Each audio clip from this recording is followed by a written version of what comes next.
Think about the apps you use on your phone every day. Studies have shown Americans use an average of 46 mobile apps each month to complete a variety of everyday tasks. Now imagine if you could combine all of those programs into a single standalone app, a one-stop shop to socialize with friends, order food, pay rent, or even consult with a doctor. A super app of sorts. The super app is a software program meant to be used on a mobile device that has multiple diversified services and a common payment platform and is widely adopted. The best and most popular example is Tencent's WeChat. Now, it began in 2011 as a simple messaging and photo sharing app. From there, it moved into payments, games, shopping, even a place to book your doctor's appointments. While super apps have flourished in Asia, their adoption in Western markets, including the US, has been slower due to a variety of factors. But that could be changing as more and more tech companies set their sights on bringing the super app model to the US. Elon Musk rebranding Twitter to X this morning. It's all part of his larger ambitions to create an everything app that combines messaging, social networks, and payments. We're watching shares of Expedia and Uber this morning. A Financial Times report said that Uber has explored a possible bid for the travel booking website. It fits into an ambition that CEO Dara Khosrowshahi has held for years, and that is to build a super app similar to a WeChat in China that combines multiple products and services on one platform. So what's behind the appeal of super apps in Asia? Why has the United States been slow to adopt the everything app model? And can we expect a super app in the US anytime soon?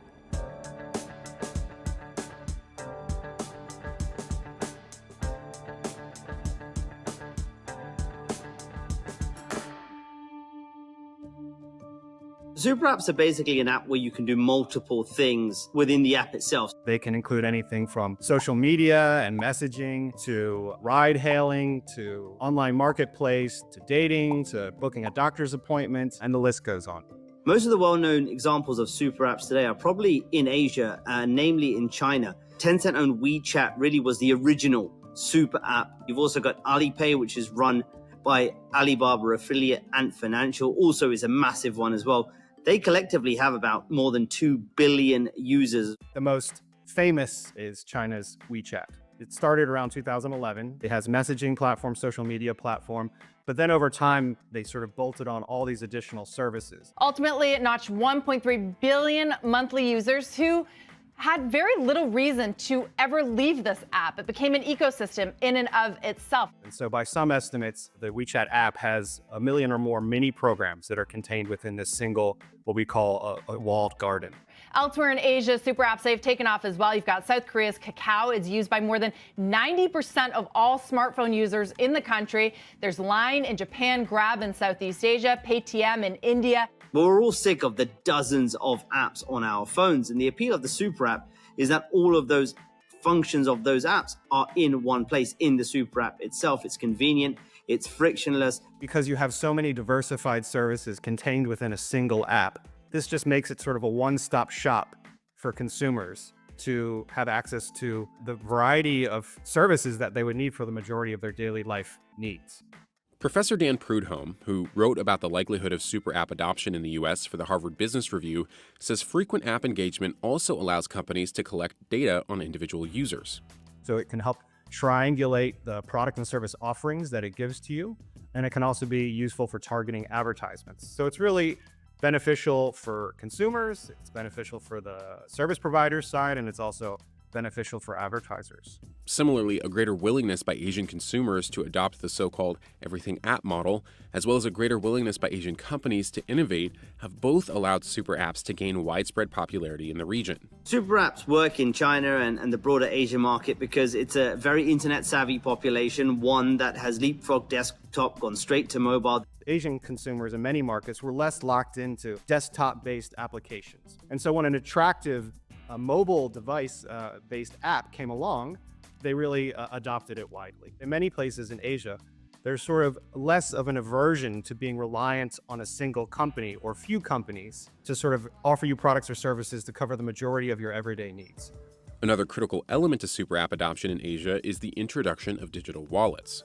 One of the most important aspects of this is payments and banking. That is how those Asian super apps grew. In the US, for example, the consumers and the merchants were very reliant on credit card infrastructures to transact.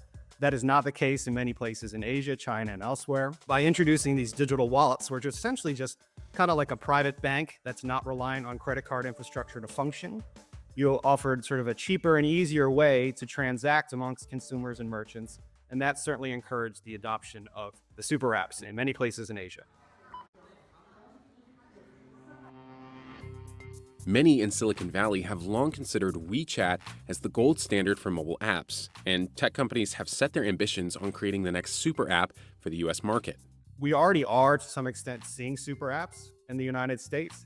They're just not as super, if you will, as WeChat. Elon Musk, for example, for years has spoken about X, the company he now owns, as turning into a super app. And you're seeing him talk about things like payments, for example, and other integrations into X. You think about WhatsApp, it's trialing out payments in India.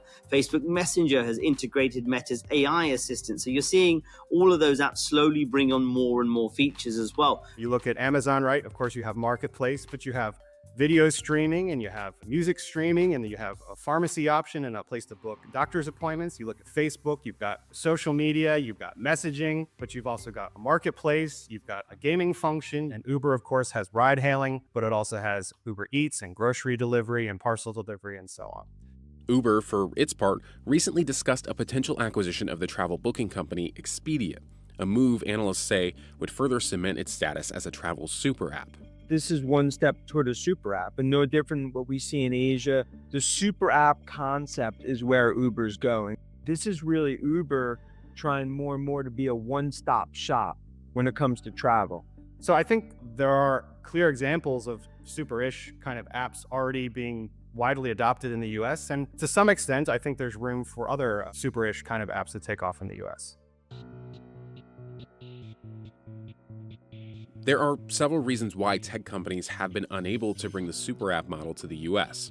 One of the main challenges, regulatory and antitrust concerns. The regulatory environment in the US today is certainly not as conducive to allowing a super app to develop. There's very strong protections on things like peer-to-peer lending, data privacy, antitrust, and so on that don't allow the apps in the US to quite thrive in the same way that WeChat could. If an app does everything, questions will be asked. Is it monopolistic? How is revenue being shared with the services that are on board the super app? Is it hurting competition? These are some of the other questions I think competition regulators will look at. Another major challenge facing US companies, contending with existing competition in the marketplace today. The US market is way more fragmented and there are so many more players and competitors. You think about China. WeChat is the dominant messaging app. It's so ingrained in a Chinese society and used by Chinese people every single day. But in the US, it's different. There's WhatsApp, there's Apple iMessage, there's Signal, there's Telegrams, there's multiple different messaging apps.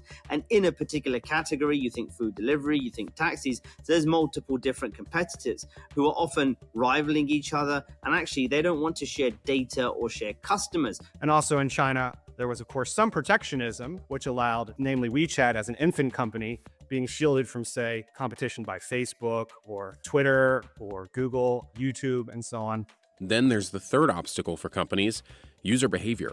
People have different relationships with brands, with the apps they use. If I'm going to book a holiday or a flight, I might use a specific provider. Or if I like my food delivery from a certain place, I go there, or my shopping from another place, I'll go there. So you have to have the users on board. Will they be willing to say, use all these services via an app that's owned by Meta or by Uber or by Apple or whatever company it is?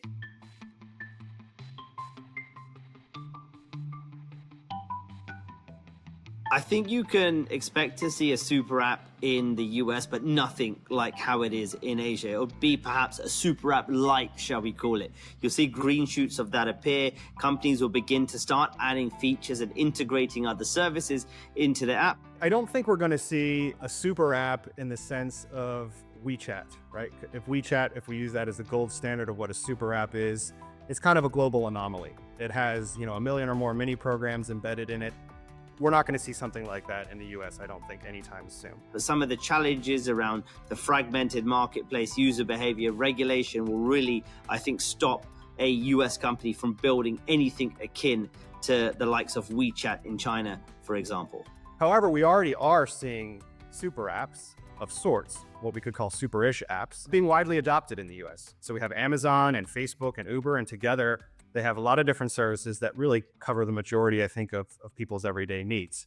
Uber, for its part, has said it would continue building on its super app ambitions. We are slowly but surely building that super app that can be your operating system in your local town. Anything and everything that you want, anywhere you want to go, we as Uber want to be there for you. There's no other company that's trying to do this, and there's no other company that's executing that local super app vision as we are. The super app definitely began life as a Chinese phenomenon, spread out to the rest of Asia, but there's no reason why some aspects of that can't be replicated around other parts of the world. I think it's just a longer journey. It's more of a journey that requires changes in user behavior. It's very apparent now that US consumers are willing to adopt a super-ish kind of app. They like the convenience of the apps.